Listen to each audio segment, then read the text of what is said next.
আসসালামু আলাইকুম সবাইকে। Good morning from Copenhagen. আপনাদের আমার নতুন একটা ব্লগে স্বাগতম। আপনারা দেখছেন আমার চ্যানেল ক্রনিকলস অফ তাসিন এবং আমি তাসিন।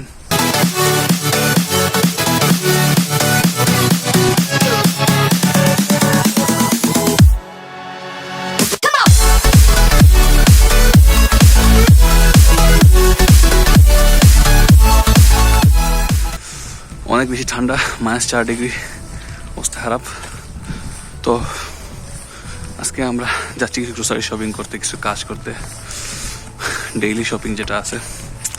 আর আজকে আপনাদের এই ব্লগে স্পেশালি কিছু টিপস দিব কীভাবে আইএলটিএস স্পিকিং আপনি ব্যান্ড 8 স্কোর করতে পারেন বা ভালো স্কোর করতে পারেন। আমি ব্লগটা 3 ভাগে ভাগ করবো। প্রথমত আমি কথা বলবো আইএলটিএস নিয়ে, মানুষের যে মিথসগুলো আছে ওগুলো নিয়ে। অ্যান্ড দেন আমি আরেকটু কথা বলবো যে আইএলটিএসের মার্কিং সিস্টেম। অনেকে মার্কিং সিস্টেম সম্বন্ধে অবগত না আইএলটিএসের, যার কারণে ওরা বুঝে না যে কোন জায়গায় ওদের ফোকাস করা উচিত বেশি। লাস্টলি আমি নিজে কী টিপস ফলো করেছি ব্যান্ড 8 স্কোর করার জন্য, ওইটা নিয়ে আমি কথা বলবো স্পিকিং সেকশন স্পেসিফিক্যালি। তো ওয়েলকাম টু মাই চ্যানেল। ব্লগটা এর পর্যন্ত দেখবেন, আশা করি আপনাদের কিছু লাভ হবে। তো মিথ নাম্বার 1 হচ্ছে আর স্পিকিং এক্সাম অনেক কিছু। এটা হচ্ছে অনেক বড় মিথ অনেকের মাঝে, যে আর স্পিকিং এক্সামে গিয়ে কথা বললে মার্ক উঠে। অনেকের আবার কি বলে কনফিডেন্স আছে যে লাইক আর স্পিকিং এক্সামে সে যদি মোটামুটি কথা বলতে পারে তাহলে সে ভালো মার্কস পেয়ে যাবে, এবং মেবি ওর স্পিকিং অনেক ভালো, নর্মালি ফ্লুয়েন্সি অনেক ভালো, এরকম কনফিডেন্স নিয়ে সে যাবে, গিয়ে পরীক্ষা দিবে। কিন্তু পরীক্ষায় গিয়ে ওদের স্পিকিংয়ে মার্ক উঠে 6, 6.5 এরকম, এক্সপেক্টেড মার্কটা উঠে না ওদের। হ্যাঁ, তো ওইটার রিজন আছে। ওইটার রিজন হচ্ছে যে আইএলটিএস ফ্লুয়েন্সি উপরে শুধু মার্কিং হয় না, স্পিকিংয়ের অনেক জিনিসের উপরে মার্কিং হয়, রিলেটিভিটির উপর মার্কিং হয়, কন্টেন্ট করতে আপনি রিলেভেন্টলি বলতে পারছেন। তারপর হচ্ছে কম্পিটেন্সির উপরে মার্কিং হয়। তারপর হচ্ছে আপনি কীভাবে কমপ্লেক্স সেন্টেন্সগুলো ইউজ করছেন আপনার সেন্টেন্স মেকিংয়ের মধ্যে। আরও অনেক কিছু বিষয় আছে এখানে। মিথ নাম্বার 2 হচ্ছে অ্যাকসেন্ট। অনেকে মনে করে ব্রিটিশ অথবা আমেরিকান অ্যাকসেন্টে স্পিকিং করলে আপনার মার্ক অনেক ভালো আসবে। As you can listen to me, I'm not talking in American or English accent. I'm talking in a very reverse kind of normal accent, right? The accent people normally talk to. My accent is not that special. So আমি তো এখানে score করতে পারতাম না আমার যদি ওইরকম accent না থাকতো। ব্যান্ডেড তো অনেক কঠিন স্কোর। সো কেমনে করলাম? কারণ হচ্ছে আপনি অ্যাকসেন্টে ফোকাস না দিয়ে ভাই, সবচেয়ে ভালো হবে প্রোনাউন্সিয়েশনে ফোকাস দেন। আপনি যত বেশি অ্যাকসেন্টে ফোকাস দিবেন তত বেশি লুপহোলে ঢুকতে থাকবেন, ঠিক আছে? আপনার যদি প্রোনাউন্সিয়েশন ক্লিয়ার থাকে, ফ্লুয়েন্সি ক্লিয়ার থাকে, IELTS examination doesn't give a dam about your accent. এই দেখেন, এটা হচ্ছে গার্ডেন টাইপের, সারা গার্ডেন বরফ হয়ে গেছে। হচ্ছে একটা সড়ক ট্রেন আগের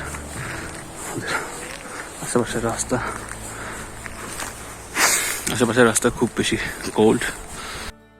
আরেকটা ইস্যু হচ্ছে অনেকে মনে করে ওনার টপিক পার্ট 2-তে অথবা পার্ট 3-তে কমন না পড়ে তাহলে হয়তো দুনিয়াটাই শেষ।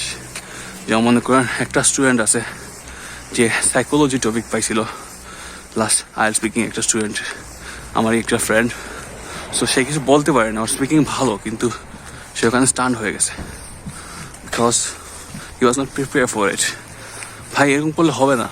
আপনি যদি মনে করেন আপনার টপিক কমন লাগে না, এই টপিক সম্বন্ধে আমার আইডিয়া নেই আপনার একদম, তারপরে আপনি কথা বলার চেষ্টা করবেন। দেখেন, আপনি যদি টপিক কমন না লাগে বা আপনি এই টপিক নিয়ে কোনো আইডিয়া নেই, এরকম টপিক আসে, তাহলে আপনি জাস্ট মার্ক লুজ করবেন হচ্ছে ধরেন রিলেভেন্সিতে, কিন্তু অন্যান্য সেকশনে মার্ক আপনি ঠিকই পেয়ে যাবেন। ফ্লুয়েন্সির মার্ক আছে, গ্রামাটিক্যাল এফিসিয়েন্সির মার্ক আছে, কম্পিটেন্সির মার্ক আছে। সো এগুলো মার্ক আপনি লুজ করবেন না। আপনাকে যে টপিক দেখ না কেন আপনি কথা বলার চেষ্টা করেন অ্যাজ মাচ এজ পসিবল। এটা হচ্ছে ডেনমার্কের রাস্তা, মেনুর চলে আসতেছি। খুব বেশি ঠান্ডা, আর আমার মোবাইলের স্ক্রিন সেন্সিটিভ, যার কারণে আমি হ্যান্ড গ্লাভস খুলে রেকর্ডিংটা করতে হইতেছে। আমার হাত পুরোপুরি ফ্রিজ হয়ে যাচ্ছে, but that's how Danish roads look like. It's very cold, it's -5 degree right now. আরও অনেক মিথ আছে যেগুলা নিয়ে বললে ব্লগ অনেক লম্বা হয়ে যাবে। লাস্ট মিথ এটাই বলবো যে অনেকে টপিক 2-তে অনেক বেশি নোটস নেয়, টপিক 2-তে থাকে মাত্র 2 মিনিটের মতো। আর ইদানিং নাকি ওরা টাইম হ্যাঁ কখন শেষ হবে এটা, মানে কখন স্টার্ট হয়েছে সেটাও বলে না। আমি এরকম কমপ্লেন শুনছি অনেকের কাছ থেকে, কন্টেন্ট হবে ওইটা অনেক সময় ইন্ডিকেট করে না। So it's very tricky thing. So topic 2-তে আপনি যদি পুরো রচনা লিখতে শুরু করেন পয়েন্টস বানানোর জন্য, তাহলে প্রবলেম। আপনি জাস্ট 3-4টা পয়েন্ট লিখবেন, মেইন পয়েন্ট যেগুলো আছে। মেইন পয়েন্ট মিনস দ্যাট যে পয়েন্ট থেকে আপনি কথা বলতে পারবেন, পয়েন্ট লিখবেন এটা। তারপরে আপনি টপিক 2 যে কি কারের টাইমটা আছে এরপর থেকে কথা বলা শুরু করবেন। আপনি যদি এত টাইম নিয়ে নেন পয়েন্ট লিখতে লিখতে, তাহলে আপনার মাথায় যেটা আছে ওইটাও চলে যাবে, যে সময় কথা বলতে যাবেন অনেক বিপদে ফাঁসবেন। তো জাস্ট 3-4টা পয়েন্ট লিখবেন অ্যান্ড এই পয়েন্টটা দেখবেন আপনার মাথার মধ্যে সেট করে নেবেন আপনার কী কী কোয়েশন আনসারগুলো করতে হবে মাস্ট। সো এখন আমি কথা বলবো আপনার সাথে আইএলটিএস মার্কিং স্টাইল নিয়ে, স্পিকিংয়ের। তো অনেক স্টুডেন্ট আছে যারা মার্কিং স্টাইল নিয়েও তো অ্যানালাইসিস করে না, কিন্তু স্পিকিং টেস্টে যায়। তো if they don't know how they are marked, it's very hard to score. So marking প্যাটার্নটা অনেক জিনিসের উপর ডিপেন্ড করে। প্রথমত হচ্ছে ফ্লুয়েন্সি এর উপর আপনার আনসার মার্কিং হয়। যেমন ধরেন আপনার যদি 9 ব্যান্ড থাকে সেক্ষেত্রে 2.25 band score sort of depend করে ফ্লুয়েন্সির উপর, আপনি কত ফ্লুয়েন্টলি কথাবার্তা বলতে পারছেন। তো আপনি যদি মনে করেন যে আপনার ফ্লুয়েন্সি অনেক ভালো স্পিকিংয়ের আর আপনি অনেক ভালো স্কোর করবেন, তাহলে এটা একটা মিথস টাইপের। বিকজ আপনার ফ্লুয়েন্সির উপর মার্কিংটা কিন্তু 4/1 তো শুধু ফ্লুয়েন্সির উপর ভালো করলে এটা একটা ইস্যু হয়ে যাবে আপনার জন্য। মানে সেকেন্ড পয়েন্টটা হচ্ছে যে লেক্সিক্যাল রিসোর্সেসের মধ্যে আপনার অ্যারাউন্ড মার্ক থাকবে 2.25 ও 4/1। তো এখানে আপনি অনেক জিনিস বোঝাতে পারবেন আপনার এক্সামিনারকে যে আপনার যে লিঙ্গুইস্টিক এবিলিটিটা কি ওইটা আপনার শোকেস করতে হবে, তাহলে আপনি এখানে মার্ক পাবেন।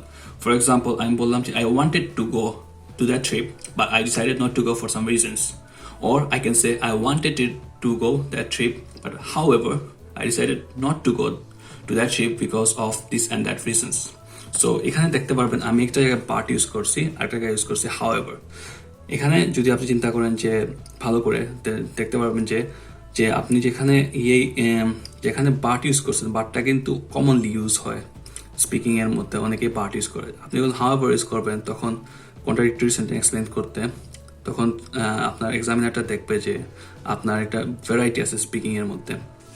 এটা হচ্ছে লেক্সিক্যাল রিসোর্স। আপনি যে ইংলিশ ওয়ার্ডগুলো ইউজ করবেন কথা বলার সময়, এটা যদি ইউনিক ওয়ার্ড চয়েস হয় তখনও ওরা বুঝতে পারবে যে আপনার লেক্সিক্যাল রিসোর্স অনেক ভালো।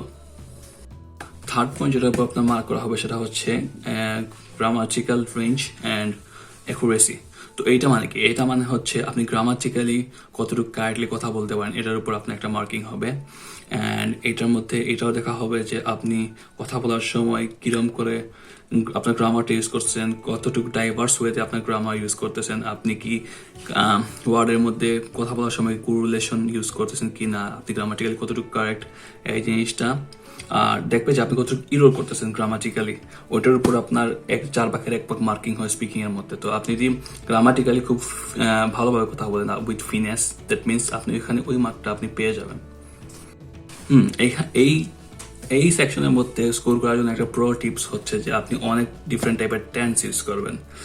আইএলটিএস স্পিকিং এ আপনি কিরম টেন্স ইউজ করতেছেন ওইটার উপরে ম্যাটার করে জিনিসটা। মনে করেন আপনি ফিউচারে কোনো কিছু করতে চান, সেক্ষেত্রে আপনি কোনো কিছু বলতে যাচ্ছেন যে I will do that in after that particular amount of time, and আপনি ওইখানে কিন্তু ফিউচার টেন্সের সময় একটা ওয়ার্ড নিয়ে যান, তখন কিন্তু অনেক জিনিস চেঞ্জ হয়ে যায় ফিউচার টেন্সের রুলস অ্যান্ড রেগুলেশন ওয়াইজ। তো অনেকে কি করে স্পিকিংয়ে, তো ওরা টেন্সে অত বেশি ফোকাস করে না কথা বলার সময়, অনেক সময় নার্ভাস ফিল করে বা অনেক সময় এদের এই নলেজটা নাই। টেন্স ভেরিয়েশন না থাকলে কথা বলার সময় এইটা আপনার এক্সপ্লেন করেন আপনার গ্রামাটিক্যাল রেঞ্জ কতটুকু আছে বা অ্যাকুরেসি কতটুকু আছে। কারণ আপনি যে সময় টেন্স চেঞ্জ করবেন, প্রেজেন্ট পাস্ট ফিউচার, তখন দেখবেন অটোমেটিক্যালি আপনার গ্রামারও চেঞ্জ হয়ে যায় একটা কথা বলা ইংলিশ ল্যাঙ্গুয়েজে। তো এটার উপরে একটা ভালো লেভেলের ফোকাস ও ইমফাসিস দেয় ইংলিশ এক্সামিনাররা, আইএলটিএস এক্সামিনাররা। Last but my favorite point is pronunciation. It's a very important point and most of the people ignore it, as I have seen so far.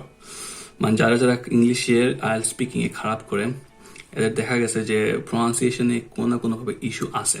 আর এটা ইগনোর বলা চলে না, যেমন এটা বলা চলে যে একটা গুড়ার দোষ। যেমন আমরা এই সময় স্কুল কলেজ লাইফে পড়াশোনা করি, আর ওই সময় আমরা ক্লাস অ্যাটেন্ড করি, তখন অনেক সময় অনেক জিনিস আমাদের ভুল শেখানো হয়। It's very unfortunate to say, but it's the truth that we learn many thing wrong way and that affects us a lot. যেমন ফর এক্সাম্পল, আপনার যদি এক্সাম্পল নেন আপনারা আরও ক্লিয়ারলি বুঝতে পারবেন। এখনও অনেকে স্টুডেন্টসকে স্টুডেন্টস বলে, যেমন চেয়ারকে চিয়ার বলে, চেয়ার চিয়ার বলে ওরা। তো এরকম অনেক জিনিস আছে যারা প্রোনাউন্সিয়েশনে মিস্টেক করে, অনেকে প্রোনাউন্সিয়েশনের মিস্টেকের জন্য মার্কস লুজ করে। তো আমরা যেটা করি, আমরা প্রোনাউন্সিয়েশনের মিস্টেকটা না ধরে গিয়ে আমরা অ্যাকসেন্ট ফোকাস করতে যাই। এটা অনেক বড় ইরর। আপনার প্রোনাউন্সিয়েশনের উপরই 2.25 ব্যান্ড স্কোর থাকে, 4 ভাগের 1 ভাগ মার্কিং থাকে। আপনি যদি প্রোনাউন্সিয়েশন ঠিক না করেন, পারফেকশন না আনেন, তাহলে আপনি ওখানে স্কোর করতে পারবেন না। তো এই জিনিসটা আপনি ফোকাস করতে হবে যে আপনি কারেক্ট প্রোনাউন্সিয়েশনে কথা বলছেন নাকি। যেমন আমি একটা ভুল সবসময় করতাম আগে, এখন কম করি, সেটা হচ্ছে ফার্স্ট। আমি যখন ফার্স্ট প্রোনাউন্সিয়েশন করতাম, আমি করতাম ফার্স্ট, আর ফার্স্ট প্রোনাউন্সিয়েশনটা অ্যাকচুয়ালি কারেক্ট না, ফার্স্ট প্রোনাউন্সিয়েশনটা কারেক্ট। সো আমি এই সময় একটা ক্লাস করছিলাম ইংলিশ ল্যাঙ্গুয়েজে, মাল্টিমিডিয়া ইউনিভার্সিটি মালয়েশিয়া পড়াশোনা করছি। তো এখানে ক্লাস ছিল একটা, যেখানে আমি বলতেছিলাম যে sir I don't understand the first point, I said first point. Sir বুঝে নাই আমি কি বলছি, অনেক সময় আমি বলছি স্যার বুঝে নাই। তারপর আমাকে আমার ফ্রেন্ড পাশে থেকে বলে দিচ্ছে যে ফার্স্ট বললো না, বললো ফার্স্ট। তো এটার উপরে অনেক জিনিস ম্যাটার করে। যেমন এইটা আরেকটা কারণে ইম্পর্টেন্ট প্রোনাউন্সিয়েশন, সেটা হচ্ছে যে আপনি মনে করেন 3-4 দেশের মানুষের সাথে একসাথে কথা বলছেন, মনে করেন আপনার ফ্রেন্ড 3-4টা আছে যারা ডিফারেন্ট ন্যাশনালিটিসের। তখন আপনি যদি কারেক্ট প্রোনাউন্সিয়েশন না করেন, তাহলে ওরা বুঝবে না আপনি কি বলতে চাচ্ছেন এক্স্যাক্টলি। সো ক্লিয়ার কাট প্রোনাউন্সিয়েশনের উপরে ফোকাস করেন, অ্যাকসেন্টের উপরে ফোকাস করেন না। ওইটার উপর মার্কিং আছে, ওটা যদি করেন তাহলে আপনি অনেক ভালো স্কোর। আপনার আগে কোনো একটা ব্লগে আমি বলছিলাম যে ডেনমার্কে সাইকেলিংয়ের জন্য আলাদা রোড আছে। আপনি এই রোডটা দেখতেছেন না, এই পুরো রোড হচ্ছে সাইক্লিংয়ের জন্য। মানে ওরা এই রোডটা দেখেন, পুরো পাকা রোড, সব সাইকেলিংয়ের জন্য পুরোটা রোড। গ্রোসারি শপে গেলাম, আমাদের শপিং শেষ। এক সময় আপনাদেরকে বুঝালাম হায়ার্সের মার্কিং স্টাইল স্পিকিংয়ের। এখন আপনাদেরকে কিছু টিপস অ্যান্ড ট্রিক্স নিয়ে ইনফরমেশন দিব। সো টিপস অ্যান্ড ট্রিক্সের মধ্যে one of the trick I followed is that আমি আইএলস লিস্ট অনেক বেশি ফলো করতাম। আইএলস লিস্ট একটা ওয়েবসাইট যেখানে আইএলসের রিকারিং স্পিকিং কিউকার্ডসের কোয়েশ্চেনগুলো থাকে, যাতে মনে করেন আপনি সেপ্টেম্বরের এক্সাম দিবেন আইএলসের, তো আপনি চেক করলেই পাবেন যে সেপ্টেম্বরে কোন কোন আছে, কোন কোন এক্সাম সেপ্টেম্বরের আগের মান্থে হয়েছে। যেমন for example June, July, August. আপনি ওই কি কার্ডগুলার টপিকগুলা নিয়ে আইডিয়া রাখার চেষ্টা করবেন, রিসার্চ করবেন। আপনি দেখবেন কীরকম করে আপনি এখানে এক্সেল করতে পারেন। এই কি কার্ডগুলো আপনি মুখস্থ করবেন যে এখানে টপিকগুলো নিয়ে। সো এতে কি হয়, আপনার যদি কিউ কার্ড এর টপিকটা যদি একটু হলেও কমন লাগে, তাহলে আপনার কথা বলার স্কোপ অনেক বেশি বেড়ে যায়। আর টু বি অনেস্ট, আপনার যদি 4 না থাকে টপিক 2 আর টপিক 3-তে, ঠিক আছে আপনি 6.5 পর্যন্ত 7 পর্যন্ত হলে স্কোর করে ফেলতে পারবেন, কিন্তু 8 পর্যন্ত ইজ ভেরি ডিফিকাল্ট। আপনার 4-এ থাকতে হবে ওইটাতে, মানে আপনার গ্রিপ থাকতে হবে ওই সাবজেক্টের উপর, আপনার কথা বলতে হবে। কারণ আইএলস এর topic, IELTS a band 8 score করার ইচ্ছা থাকলে, সেক্ষেত্রে আপনার যেটা করতে হবে সেটা হচ্ছে যে আপনার অনেক বেশি লজিক্যাল কথাবার্তা বলতে হবে এবং অনেক বেশি রিলেটেবল কথাবার্তা বলতে হবে, কমপ্লেক্স ল্যাঙ্গুয়েজ ইউজ করে। তো সেক্ষেত্রে আপনার যদি 4-এ থাকে তাহলে আপনি অটোমেটিক্যালি কথাটা বলতে কনফিডেন্ট থাকবেন। যদি 4-এ না থাকে তাহলে আপনার জন্য অনেক ডিফিকাল্ট হবে, আপনি কথা বলতে নার্ভাস হয়ে যাবেন কিছুটা হলেও, because you don't know what to speak. It's not your 4-এ, maybe you are speaking a little bit whatever you know, but still you will feel that you don't have too much to talk about, and if you don't have too much to talk about, it's hard to continue for a long time, right? আরেকটা method হচ্ছে যে যেমন speaking ক্লাবটা কিন্তু অনেক সুন্দর একটা method speaking practice করা। অথবা আপনি এমন কোনো মানুষের সাথে স্পিকিং প্র্যাকটিস করবেন যার স্পিকিং অলরেডি অনেক ভালো গ্রিপ আছে, এবং তার সাথে প্র্যাকটিস করলে আপনার লাভ হবে। এবং চেষ্টা করবেন আপনি পাবলিক প্লেসে, বাংলাদেশের পাবলিক প্লেসে ইংলিশে কথা বলার। যেমন আমার একটা ফ্রেন্ড আছে জামিল নাম, সে ইংলিশের টিচার। আমি তার সাথে পাবলিক প্লেসে ইংলিশে কথা বলতাম। I didn't care, it was restaurant, it was hotel in Bangladesh, anywhere, public place, I used to speak English. I was doing mistakes or whatever, I didn't care. Because এরকম কথা বললে আপনার কি হবে জানেন, আপনার কনফিডেন্সটা ডেভেলপ হবে, যে আপনার ফ্লুয়েন্সিটা বাড়বে, আপনার একটা ভিতরে যে কনফিডেন্স আসবে, আমি একটু ভুল বলি আর যাই বলি না কেন, আমি তো আমার কথাটা ডেলিভার করতে পারতেছি। এই কনফিডেন্সটা অনেক বেশি ইম্পর্টেন্ট। তো আপনি চেষ্টা করবেন যত বেশি সম্ভব ইংলিশ প্র্যাকটিস করার। হ্যাঁ, একটা জিনিস ফর শিওর, এটা না বললেই না, এটা হচ্ছে আইএলটিএসে যদি আপনি ব্যান্ড 8 বা 9 স্কোর করতে চান, কিছু নেটিভদের হেল্প নেওয়া অনেক বেশি ভালো। বিকজ নেটিভ স্পিকাররা কোনো কারেক্ট সেন্টেন্স আরও কীভাবে কারেক্টলি আরও সুন্দর করে বলা যায় সেটা আপনাকে বলে দিবে। এখন আপনি আমাকে এটা আজ করতে পারেন যে আপনি নেটিভ স্পিকারের সাথে কীভাবে কথা বলবেন, এইটারও সলিউশন আছে আমার কাছে। আমি যে সময় আইএলটিএস প্রিপারেশন দিচ্ছিলাম, আমি একটা চ্যানেল ছিল ডিসকর্ডে, ইংলিশ নামে একটা চ্যানেল, আমি ডেসক্রিপশনে আপনাদের দিয়ে দিব, ইংলিশ নামে একটা চ্যানেল। তো ওইটাতে জয়েন করতাম, আর ওখানে ইংলিশ প্র্যাকটিসের জন্য 5-6টা চ্যানেল এরকম বানানো আছে, যেখানে মানুষ সারাদিন রাত any time, international channel, any time English practice করে। আর এখানে মডারেটররা সবরা নেটিভ, কেউ অস্ট্রেলিয়ান, কেউ কানাডিয়ান, কেউ আমেরিকান, সব নেটিভ স্পিকার্স মডারেটর। আর তুর্কি, স্প্যানিশ, বিভিন্ন দেশের মানুষ এসে এখানে ইংলিশ প্র্যাকটিস করে। তো আপনি যদি এরকম কোনো জায়গায় প্র্যাকটিস করতে পারেন, নেটিভদের সাথে কথা বলতে পারেন, তাহলে ওদের কথাও শুনেন। সবচেয়ে বড় কথা, যদি আপনি নেটিভদের কথা চুপচাপ বসে থেকে শুনেন, ওরা কীরকম করে কথা বলে, কীরকম করে কমিউনিকেট করে, তাহলে কিন্তু আপনার হিয়ারিং এবিলিটি ডেভেলপ হবে, আপনার অনেক ইমপ্রুভ হবে স্পিকিংয়ে। সো আমি ডেসক্রিপশন লিঙ্কে দিয়ে দিব ডিসকর্ডের ওই চ্যানেলের লিঙ্কটা। আপনার ডিসকর্ডের অ্যাপ ডাউনলোড করবেন, করে এই চ্যানেলে জয়েন করবেন আর ইংলিশ প্র্যাকটিস করবেন। তখন আপনার কিন্তু কোনো এক্সকিউজ থাকলো না আপনি ইংলিশ প্র্যাকটিস করার জন্য মানুষ পান না, আপনার নেটিভ স্পিকার নাই, হ্যান তেন, এটার কোনো এক্সকিউজ আমি চাই না। আমি চাই আপনি দিনে 1 ঘন্টা হইলে ওই ভয়েস চ্যানেলে গিয়ে ইংলিশে কথা বলেন, ঠিক আছে? ইংলিশ প্র্যাকটিস করেন, ইংলিশ ইমপ্রুভ করেন। নেটিভদের সাথে কথা বলে এরকম ইংলিশ ইমপ্রুভ হয়, এটা অন্য কোনো কিছুতেই হয় না, টু বি অনেস্ট। তো হ্যাঁ, এখন আমি একটা বলতে চাই, যেটা জিনিসটা হচ্ছে যে ইদানিং অনেক বেশি পপুলার হয়েছে বাংলাদেশে, এটার অত বেশি ট্রেন্ড নাই, সেটা হচ্ছে পডকাস্ট। এখন আপনার ইংলিশ কিন্তু শুনাও শেখা যায়, বলা এবং লিসেনিং দুইটাই ডেভেলপ হয়, speaking and listening. English podcast আপনি দেখবেন, যেটা মানে অডিও পডকাস্ট, যেগুলো ঘুমানোর সময় বাসে যাচ্ছেন বা হাঁটছেন, কোনো জায়গায় যাচ্ছেন, পডকাস্ট আপনার কানে লাগানো থাকে। অনেক রকমের ব্রিটিশ পডকাস্ট পাওয়া যায় অনলাইন, ব্রিটিশ ল্যাঙ্গুয়েজে থাকে। ওটা যদি পডকাস্ট যদি আপনি শুনেন, হ্যাঁ, তাহলে আপনার অটোমেটিক্যালি হিয়ারিং এবিলিটি ডেভেলপ হবে। আর আমি কেন হাঁপিয়ে কথা বলতেছি আমি আপনার বলি, because it's very hard to breath, it's so cold here. So এটা করতে পারেন, এটা করলে আপনার হিয়ারিং এবিলিটি এবং স্পিকিং এবিলিটি অনেক ডেভেলপ হবে। আমি ডেসক্রিপশনে পডকাস্টের কয়েকটা লিঙ্ক দিয়ে দেবো, যেটা আপনি ইজিলি অ্যাক্সেস করতে পারবেন। তখন আপনার এক্সকিউজ ওইটা থাকবে না যে আমার কাছে ভিডিও দেখার টাইম নাই, আমি কম্পিউটারে মোবাইলে বসে সবসময় ভিডিও দেখবো, আমার অনেক কাজ আছে, আসে না। কানের মধ্যে হেডফোন লাগাবেন, ব্রিটিশ নেটিভ স্পিকারদের পডকাস্ট শুনবেন, এটা বলে রিভার্স প্রোনাউন্সিয়েশন, ওরা যে অ্যাকসেন্টে কথা বলে মানে পডকাস্টগুলোতে। তো এটা শুনলে আপনার অনেক বেশি ডেভেলপ হবে, লিসেনিংই বলেন আর স্পিকিংই বলেন। ডেনমার্কে একটা ফ্যাসিনেটিং ফ্যাক্ট আপনাদের বলি, ডেনমার্কে আউটডোরে মাস্ক লাগানো ম্যান্ডেটরি না। এটা হচ্ছে আপনি যদি ইনডোর কোনো জায়গায় থাকেন তাহলে আপনার মাস্ক লাগাতে হবে, আউটডোরে যদি আপনি মাস্ক খুলে থাকেন তাহলে কোনো সমস্যা নেই। বিকজ লকডাউন চলতেছে, 5 জনের বেশি একসাথে চলাফেরা করতে পারবেন না, তো স্প্রেডিংয়ের চান্স কম। এই জন্য ওদের রুলস এটা যে আপনি মাস্ক খুলা রাস্তার মধ্যে হাঁটতে পারবেন, বাট মাস্ক আপনার সবসময় সাথে রাখতে হবে। এই জন্য আমি অনেক ডেনিশকে দেখলাম আজকে যাওয়ার সময় যে ওরা কিন্তু মাস্ক খুইলাই হাঁটতেছে, মাস্ক লাগানো বাট মাস্ক খুইলা হাঁটতেছে, এরকম আমার মতো করে। Because it's not mandatory in outside, but ইনডোরে গেলে আপনার মাস্ক শিওর পরতে হবে।